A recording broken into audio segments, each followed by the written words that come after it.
Sawadee Nakra, bonjour tout le monde, j'espère que vous allez bien.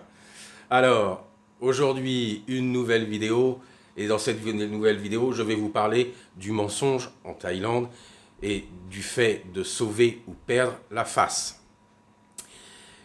Cette vidéo m'a été demandée par plusieurs personnes, donc je la fais aujourd'hui. Alors, avant de commencer, n'oubliez pas de vous abonner en cliquant sur le petit bouton.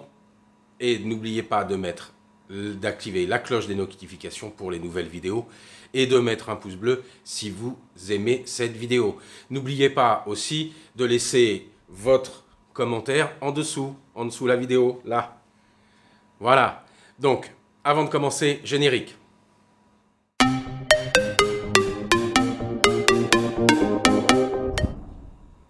Alors, il faut savoir que ce n'est pas que en Thaïlande que les gens mentent facilement et je dirais socialement. C'est un petit peu partout le cas en Asie, particulièrement en Corée du Sud, au Japon et en Chine. Donc, la première raison de vous mentir, c'est tout simplement d'être plein de bons sentiments. Donc, c'est une raison pieuse, je dirais, c'est un pieux mensonge. Donc, ils vont utiliser le kreng jai. Kreng veut dire peur et jai, cœur. Alors, je dirais qu'ils ont peur de vous blesser, peur de vous briser le cœur. C'est pour ça qu'un Thaïlandais va trouver préférable de ne pas vous dire la vérité ou de vous dire qu'une partie de la vérité et ou même de ne pas vous dire ce qu'il pense réellement.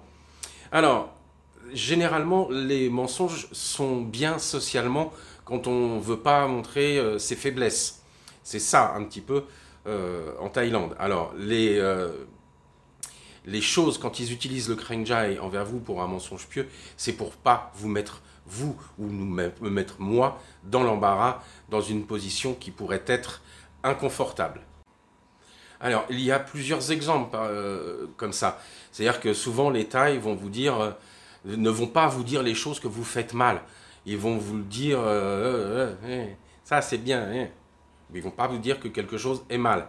Alors, vous le saurez qu'il ne faut pas faire quelque chose quand vous le saurez avec un ami, par exemple, une personne proche. Là, ils n'appliqueront pas le kreng jai et vous diront toute la vérité. Voilà pour la première raison. Alors, la deuxième raison, c'est sauver la face. Alors, c'est quelque chose de très très important dans tous les pays d'Asie. Il faut absolument sauver la face. Qu'est-ce que c'est? C'est de ne pas montrer qu'on est ignorant, qu'on est stupide ou qu'on a fait quelque chose de stupide, on ne le dira pas, ou on ne veut pas se retrouver dans une situation inconfortable envers quelqu'un. Donc, dans tous ces moments, les Thaïs, par exemple, vont utiliser le kreng jai et vous mentir. Alors, pour nous, qui ne sommes pas habitués aux mensonges, vraiment, même pour des petites broutilles, on n'est vraiment pas habitués à ça. C'est vraiment difficile. J'ai un exemple, une ou deux fois dans Bangkok, je ne savais pas où aller. Par exemple, j'avais rendez-vous au commissariat central de Bangkok. Je ne savais pas où c'était, même avec Google Maps, j'avais pas compris. J'avais dû le prendre dans le mauvais sens. J'ai demandé à quelqu'un qui m'a indiqué une direction. Alors, évidemment, ce n'était pas la bonne.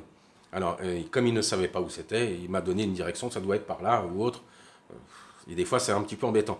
Pour être sûr, quand vous demandez votre chemin dans la rue, demandez à une ou deux ou trois personnes pour être sûr. Peut-être qu'une sur les autres sera vraiment certaine et vous donnera la bonne information. Alors, dans la deuxième raison, il y a des choses qui choquent vraiment les Occidentaux, les Français, Américains, tous les gens qui travaillent en Thaïlande. Ce sont à propos des transactions commerciales. Alors, et là, quand ils utilisent le kreng jai, c'est très difficile pour nous parce qu'on veut quelque chose de précis et on obtient rarement ce que l'on veut exactement. Alors, il faut savoir que les Thaïs vous diront quasiment toujours oui quand vous allez avoir pour le travail, pour faire quelque chose, oui c'est comme ça, oui c'est ça, oui je vais faire ça. Mais souvent, ils ne vous diront pas que non, ils ne peuvent pas, ils ne savent pas comment faire, ou autre, c'est le kreng jai, ils ne veulent pas perdre la face, ils vous diront quand même oui. Alors, quand vous demandez quelque chose de précis, ils vont toujours essayer de se rapprocher au maximum de ce que vous voulez. Mais ça ne sera pas exactement ce que vous pensiez et ce que vous vouliez. Alors, dans ces cas-là, ne dites surtout pas « tu as menti, tu ne sais pas faire ». Là, vous rabaissez la personne en Thaïlande et ça sera fini. Il faut vraiment prendre ça cool et rediscuter les choses. Est-ce que c'est possible de faire comme ceci? Est-ce que c'est possible de faire comme cela? C'est à ce moment-là que les gens vous commenceront, si vous vous énervez, c'est fini, et là, fini. Alors, c'est à ce moment-là qu'il faut vraiment être cool et être sabai. C'est vraiment une philosophie thaï. Je traduirais un petit peu le sabai comme vis le moment présent, sois calme. Et c'est un petit peu plus compliqué quand on est énervé à propos de quelque chose.